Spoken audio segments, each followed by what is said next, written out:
ଆମେ ଯେତେବେଳେ ନଦୀ କଥା ଭାବୁ ଆମ ମୁଣ୍ଡକୁ କ'ଣ ଆସେ? ବୋଧହୁଏ ପାଣିର ଏକ ସ୍ରୋତ, କିନ୍ତୁ ସତ କହିବାକୁ ଗଲେ ସେଗୁଡ଼ିକ ତାଠାରୁ ବହୁତ ବେଶୀ।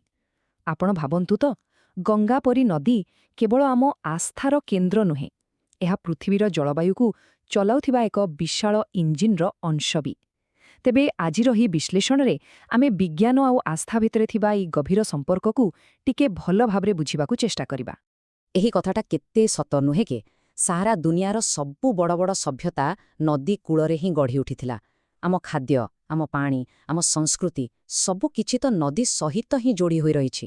ସେଥିପାଇଁ ଯେତେବେଳେ ନଦୀ ସଙ୍କଟରେ ପଡ଼େ, ସେତେବେଳେ ପ୍ରକୃତରେ ଆମ ଭବିଷ୍ୟତ ହିଁ ସଙ୍କଟରେ ପଡ଼ିଯାଏ। ଠିକ୍ ଅଛି, ଏହି ପୂରା ଜଟିଳ ବିଷୟଟାକୁ ସହଜରେ ବୁଝିବା ପାଇଁ ଆମେ ଏହାକୁ 4ଟି ଭାଗରେ ବାଣ୍ଟି ଦେଇଛୁ। ପ୍ରଥମେ ଆମେ ଦେଖିବା ନଦୀର ବିଜ୍ଞାନ, ତାପରେ ଏହା ଉପରେ ଆସୁଥିବା ବିପଦ, ଆମ ପରମ୍ପରାର ଭୂମିକା, ଆଉ ଶେଷରେ ସବୁଠୁ ଗୁରୁତ୍ୱପୂର୍ଣ୍ଣ କଥା, ଏହାର ସମାଧାନ କ'ଣ ହୋଇପାରେ। ତେବେ ଚାଲନ୍ତୁ ଆମ ଆଲୋଚନା ଆରମ୍ଭ କରିବା ଆଉ ନଦୀକୁ ଏକ ନୂଆ ଦୃଷ୍ଟିରେ ଦେଖିବା। ଭାବନ୍ତୁ, ଏଗୁଡ଼ିକ କେବଳ ପାଣି ନୁହେଁ, ବରଂ ଆମ ଗ୍ରହ ଶରୀରର ଧମନୀ ପରି, ଯାହା ଆମ ବାୟୁମଣ୍ଡଳକୁ ଜୀବନ ଦିଏ ଆଉ ପୂରା ସିଷ୍ଟମକୁ ସନ୍ତୁଳିତ ରଖେ। ଆମେ ସମସ୍ତେ ସ୍କୁଲରେ ଜଳଚକ୍ର ବିଷୟରେ ପଢ଼ିଛେ। ଏହା ଦେଖିବାକୁ ବହୁତ ସରଳ ଲାଗେ, କିନ୍ତୁ ଜାଣନ୍ତି, ଏହା ହିଁ ପୃଥିବୀର ପାଣିପାଗ ଏବଂ କୃଷିକୁ ଚଲାଉଥିବା ପ୍ରାକୃତିକ ଇଞ୍ଜିନ୍। ଆଉ ଏହି ଇଞ୍ଜିନ୍ର ସବୁଠାରୁ ଜରୁରୀ ଅଂଶ ହେଉଛି ଆମ ନଦୀ। ଯଦି ନଦୀ ନଥିବ, ତେବେ ଏହି ପୂରା ଚକ୍ର ହିଁ ଅଟକିଯିବ। ଏହାର ଅର୍ଥ ଜାଣନ୍ତି କ'ଣ? ଗୋଟିଏ ସୁସ୍ଥ ନଦୀ କେବଳ ଆମକୁ ପିଇବା ପାଣି ଦିଏ ନାହିଁ, ଏହା ଆମ ପାଇଁ ଗୋଟେ ପ୍ରାକୃତିକ ଏସି ପରି କାମ କରେ। ଅମ୍ଳଜାନ ଫ୍ୟାକ୍ଟ୍ରି ପରି ଅମ୍ଳଜାନ ତିଆରି କରେ ଆଉ ଏକ ୱାଟର ପ୍ୟୁରିଫାୟର ଭଳି ପାଣି ଆଉ ପବନକୁ ସଫା ବି କରେ। ଏମିତିକି ଆମ ମୌସୁମୀ ବର୍ଷା ପାଇଁ ବି ଏହାର ବହୁତ ବଡ଼ ଯୋଗଦାନ ରହିଛି। କିନ୍ତୁ ଦୁଃଖର କଥା ହେଲା, ଆମର ଏହି ଜୀବନଦାୟିନୀ ପ୍ରଣାଳୀ ଆଜି ନିଜେ ହିଁ ଗମ୍ଭୀର ବିପଦରେ। ଆଉ ଏହାର 2ଟି ବଡ଼ ଶତ୍ରୁ ହେଲେ ଜଳବାୟୁ ପରିବର୍ତ୍ତନ ଆଉ ଆମେ କରୁଥିବା ପ୍ରଦୂଷଣ। ଏ 2ଟା ମିଶି ଏହାକୁ ଭିତରୁ ଖାଇଚାଲିଛନ୍ତି। ଏହି ଚାର୍ଟକୁ ଦେଖିଲେ ସ୍ଥିତିଟା କେତେ ଗମ୍ଭୀର ତାହା ସ୍ପଷ୍ଟ ବୁଝାପଡ଼ୁଛି। ଗୋଟେପଟେ ପୃଥିବୀର ତାପମାତ୍ରା ବଢ଼ିବାରୁ ହିମାଳୟର ବରଫ ତରଳୁଛି, ଆଉ ଅନ୍ୟପଟେ ଆମ କଳକାରଖାନାର ଆବର୍ଜନା ଓ ପ୍ଲାଷ୍ଟିକ୍ ନଦୀକୁ ବିଷ କରିଦେଉଛି। ମାନେ, ଆମ ନଦୀଗୁଡ଼ିକୁ ଚାରିଆଡ଼ୁ ଆକ୍ରମଣର ଶିକାର ହେଉଛନ୍ତି। ଏହି ସବୁ ତଥ୍ୟ ଆଉ ସଂଖ୍ୟା ଭିତରେ ଗୋଟେ ମାନବୀୟ କାହାଣୀ ବି ଲୁଚି ରହିଛି। ଏହା ହେଉଛି ପରିବେଶ ବୈଜ୍ଞାନିକ GD ଅଗ୍ରୱାଲଙ୍କ କାହାଣୀ, ଯିଏ ଗଙ୍ଗା ନଦୀକୁ ବଞ୍ଚେଇବା ପାଇଁ ନିଜ ଜୀବନକୁ ବି ବାଜି ଲଗାଇ ଦେଇଥିଲେ। 111 ଦିନ। ଥରେ ଭାବନ୍ତୁ ତ, ଏଇଟା କେବଳ ଗୋଟେ ସଂଖ୍ୟା ନୁହେଁ, ଏହା ଥିଲା ତାଙ୍କର ଦୃଢ଼ ସଂକଳ୍ପ, ତାଙ୍କର ପ୍ରତିବାଦ, ସିଷ୍ଟମ ବିରୁଦ୍ଧରେ ଜଣେ ବୈଜ୍ଞାନିକର ନୀରବ ଚିତ୍କାର। ସେ ଯେମିତି କାକୁତି ମିନତି ହୋଇ କହୁଥିଲେ, ମୁଁ ଜଣେ ବିଶେଷଜ୍ଞ, ମୋ କଥାଟା ଟିକେ ଶୁଣ, ତଥ୍ୟକୁ ଦେଖ, ଆମେ ମିଶି ଆମ ନିଜ ଗଙ୍ଗାକୁ ମାରିଦେଉଛେ। ତାଙ୍କ କଥାରେ ସେଇ ସଂଘର୍ଷ ଥିଲା, ଯାହା ଆଜି ବି ଜ୍ଞାନ ଆଉ ଉଦାସୀନତା ଭିତରେ ଚାଲିଛି। କିନ୍ତୁ ଦୁଃଖର ବିଷୟ, କେହି ଶୁଣିଲେନି। 2018ରେ ତାଙ୍କର ଦେହାନ୍ତ ହେଲା ଆଉ ତାଙ୍କର ସେହି ଚେତାବନୀକୁ ସମ୍ପୂର୍ଣ୍ଣ ଭାବେ ଅଣଦେଖା କରିଦିଆଗଲା। ଏହା ପରିବେଶ ପ୍ରତି ଆମର ସାମୂହିକ ଉଦାସୀନତାର ଏକ ବଡ଼ ପ୍ରମାଣ।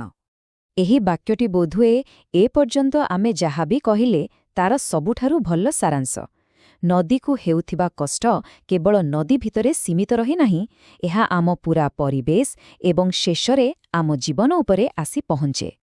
ଆଚ୍ଛା, ଏବେ ଆସନ୍ତୁ ଆଉ ଗୋଟେ ଟିକେ ସମ୍ବେଦନଶୀଳ କିନ୍ତୁ ବହୁତ ଜରୁରୀ ପ୍ରସଙ୍ଗ ଉପରକୁ ଯିବା। ଆମ ଧାର୍ମିକ ପ୍ରଥା ବା ପରମ୍ପରା, ଯାହା ଆମ ଆସ୍ଥାର ପ୍ରତୀକ, ତାହା କେମିତି ପରିବେଶ ପାଇଁ ବିପଦ ସୃଷ୍ଟି କରିପାରେ? ଏହି ପ୍ରଶ୍ନଟା ଆମ ସମସ୍ତଙ୍କୁ ନିଜ ଭିତରକୁ ଦେଖିବାକୁ ବାଧ୍ୟ କରେ। ଆମେ ଭକ୍ତିରେ ଯେଉଁ କାମ କରୁଛେ, ତାହା କ'ଣ ଅଜାଣତରେ ସେହି ପ୍ରକୃତିକୁ ହିଁ କ୍ଷତି ପହଞ୍ଚାଉଛି ଯାହାକୁ ଆମେ ପୂଜା କରୁ? ଆସନ୍ତୁ ଗୋଟେ ଉଦାହରଣ ଦେଖିବା। ନଦୀରେ କ୍ଷୀର ଢାଳିବା। ଦେଖିବାକୁ ଗଲେ ଏହା ଭକ୍ତି ଆଉ ଶ୍ରଦ୍ଧାର ପ୍ରତୀକ, କିନ୍ତୁ ବିଜ୍ଞାନ ଦୃଷ୍ଟିରୁ ଏହାର ପରିଣାମ କ'ଣ?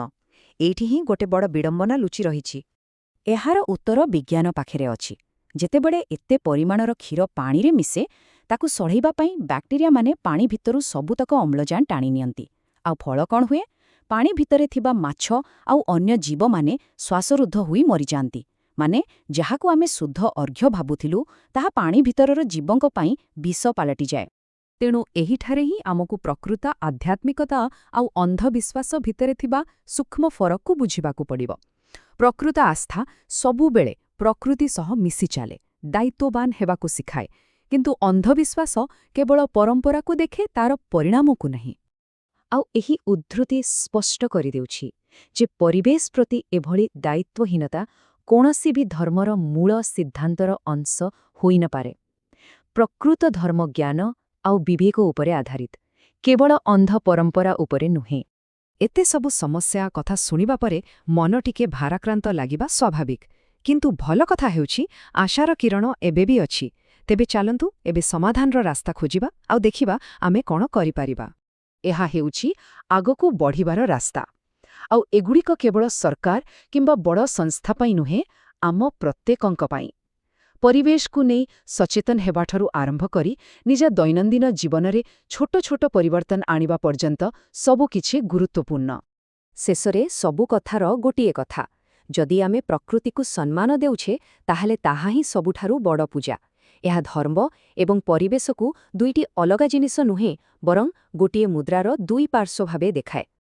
ତେଣୁ ଆମ ଭବିଷ୍ୟତ ଏହି ଦୁଇଟି ଜିନିଷର ସଠିକ୍ ମିଶ୍ରଣ ଉପରେ ହିଁ ନିର୍ଭର କରୁଛି, ବିଜ୍ଞାନର ଜ୍ଞାନ ଆଉ ଆଧ୍ୟାତ୍ମିକତାର ବିବେକ।